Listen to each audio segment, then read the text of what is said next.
Thank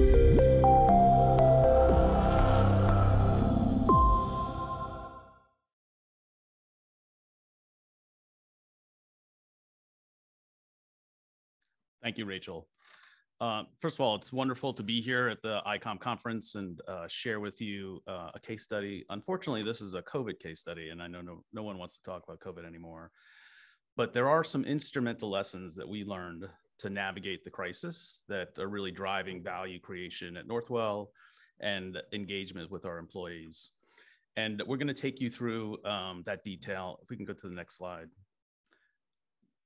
So just a backdrop here, I'm going to take you back to March 2020.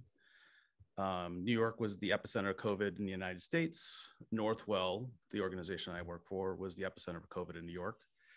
Overall, we've treated over 350,000 patients in beds in our system, and we're a very large system. We're the largest health system in the New York market. We have 80,000 employees, 16,000 doctors, 18,000 nurses, and we treat 2 million New Yorkers a year. And we were faced, obviously, with this global unprecedented challenge. And how did we navigate it? And how did we survive it? And the reality is we use purpose, but we didn't use purpose day one in COVID. We actually had launched our purpose-driven brand a year before. So we were set up to engage a workforce, to motivate an employee base, to inform consumers in a very unique way, in a very powerful way. Next slide, please. Scott, over to you. So StrawberryFrog is a purpose activation company, and we activate purpose through an approach we developed called movement thinking, and basically uses the principles of societal movements as a way to engage people, human beings. And inside the organization, which is as important as outside the organization, what we are seeing is a move towards a peer-to-peer leadership. So a movement allows us to not have top-down leadership do this because I tell you to do it and demand compliance, but rather cross-company leadership. Let's do this because we all want to do it, because it really matters to all of us. And this is relevant to Northwell because, as you all know, during COVID, the people working inside the health system were under tremendous stress. And secondly, outside towards consumers, moving, in the old days, people bought brands because of trust, and then it moved to scale. And then it became about digital ubiquity. Now, people understand that it's about interconnectivity, that your personal wellness is connected and driven by the wellness of others. And this case from Northwell shows us how these problems have been solved. Next slide. So our value proposition centers on a concept called better health for all. And it really is the heart of our purpose that led to our brand campaign. Scott will take you through that work in a second. But that was aimed at employees, and that was aimed at consumers. And I'm going to start with the data. What were the actual end results of our efforts? And here you have our workforce engagement slide. We do an annual study every year. We benchmark ourselves versus industry peers. The 90th percentile is in the green line. The blue line is Northwell's performance. The rest of the cohorts are the industry average. And Northwell was able to accelerate through to a superior position by motivating our workforce in a purpose-driven way. Now you'll ask, what was the benefit of this? It actually is turning to a competitive advantage in retaining a workforce that right now has an incredibly high turnover rate. So in the United States, there's actually a workforce crisis in healthcare. We have a shortage of about 200,000 doctors nationally and about 400,000 nurses nationally. Most health systems have a vacancy rate of about 25%. Northwell's is still high, but ours is about 12%. So we've been able to engage the workforce, keep them engaged, and keep them in our organization and thriving.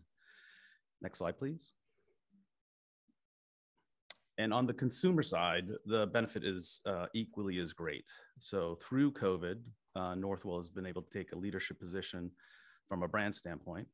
I should tell you that Northwell as a brand has only existed for 7 years, and we have deep entrenched competitors. Consumers in the New York market have wonderful healthcare choices.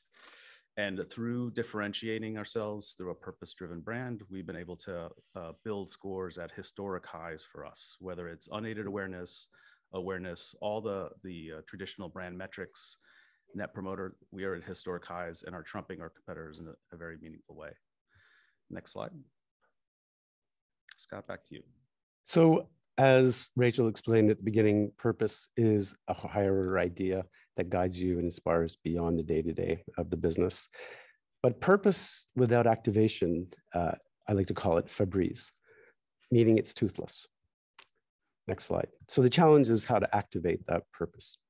And the starting point of that is trying to identify what is the change we want to bring to the world. You know, the behavior you want your customers to have in relationship with your brand and the cultural change you wish to drive.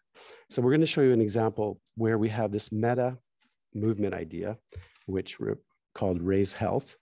And then we show you how we were able to then go into the service lines and use some very important areas where Northwell is making significant change happen, which very much connects with how consumers are feeling in the marketplace. So could you show the first video, which introduces Raise Health? Compassion is my passion. Empathy is my gift. My growth is incremental as my consciousness shifts. I believe that life is good, even when it hurts to see. I believe in you and me. I believe in superheroes, but I don't look for them above, because they exist inside us all, and we save the day with love.